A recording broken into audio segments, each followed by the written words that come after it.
I will be talking a little bit about hardware security. Maybe first an introduction, because it's been a while since I've been here. When I started putting this on a slide, I realized what an old fart I am, actually.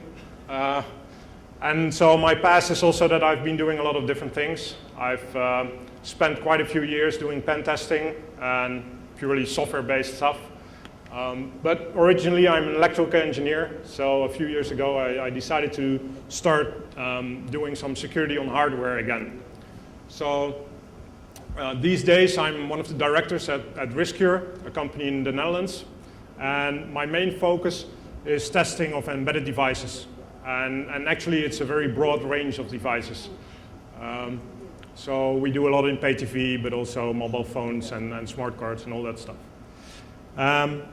One of the core expertises of our company is actually doing side channel analysis, which is quite a specific field originating in smart card research and security testing. And I will discuss today a little bit of what that means in the context of embedded systems. So to kind of set the agenda for today, I first want to briefly scope out the talk, then talk about what does it mean, side channel analysis, and what does it mean on embedded systems. So I'll briefly also go over like the basics of side channel analysis, just to give you some background. How many of you are well aware of side channel analysis and how it works? Yeah, so not too many. So that's good that I have a few slides to explain a little bit about that. And then my main topics are, okay, if you know how you do side channel analysis, how do you test for it? And how do you assess a product? How do you know if it's secure enough in the context of side channel analysis and side channel attacks? Now, of course, I cannot define like the ultimate solution for this for all products in the field. I just try and give you some handles to kind of judge if you should be looking into this, yes or no, if you are responsible for a product. So the scope. First of all, I'm saying embedded systems, but embedded systems is a very broad field. So in this talk, I will distinguish basically two groups. One is microcontroller based, which is very simple devices, car locks, USB tokens, the simple microcontroller type. And the other one is what I call complex processors. So these are the ones that are used in the set-top boxes in the mobile phones, often 2 cores or multiple cores, running at very high speeds compared to smart cards or microcontrollers. The reason for this is because they have quite distinct aspects when you do side channel analysis. And then the question is, okay, on what kind of devices do you do this? Well, of course, if there's a security function involved. There are a lot of devices where there's no point in doing side channel analysis. And also maybe it's not a point because it's not the first attack you think of, because there are many more easy ways to attack a system. One thing I will be doing is focusing on passive side channels, and I'll come to that in a few slides, what that means compared to other types of attacks. And then, okay, what do I want to discuss? So what is the real threat from side channel analysis? What can you achieve with it? How do you apply it on an embedded system? How does it compare to smart cards? And I will be using smart cards more times in the presentation as a comparison, because smart cards has been the field of application of side channel analysis for about 10 years. So it's a very steady reference of how to apply side channel attacks. And for the embedded systems, it's been much more recent.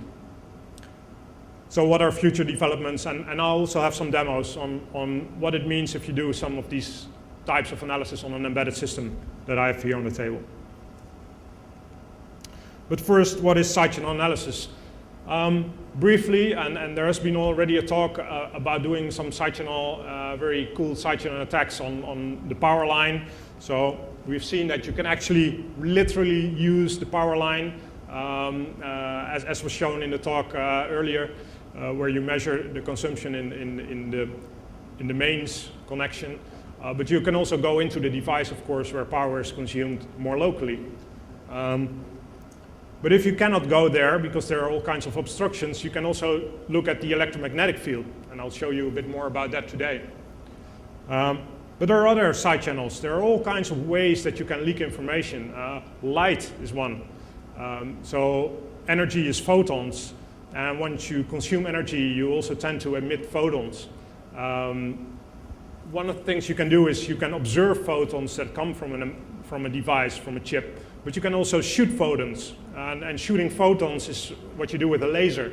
So you can use a laser to shoot on a chip and actually make it do things that it wasn't programmed to do, because the transistors will be switching in a different way than programmed.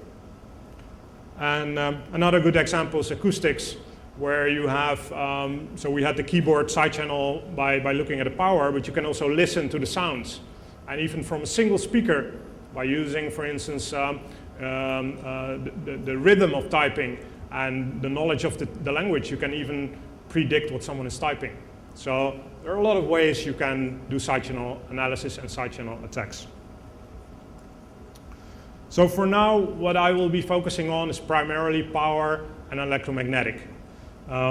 Basically, power and electromagnetic are the same representation of the same phenomena, I should say, which is the switching of the transistors in the chip while it consumes power. So what does that leak? Well, if I measure the power consumption while I'm doing an operation, and in this case, for instance, a pin verification in a smart card, then depending on the implementation, it might be the case that if I have a wrong first digit, I get this kind of trace where there's something happening, and a little bit later something else is happening. But there's only one instance, and if I have the first digit correct, I see there are two instances of something happening. So what you see here is a typical time dependency of comparing to words where you quit after the first mismatch, which is the classical timing attack on a comparison. But you can also visualize that by looking at the power consumption. Now, of course, if there's only 3 tries, you won't get the pin code with this kind of attack, but you may be able to combine it with other attacks, like pulling the power of the card before it can update its counter or something like this.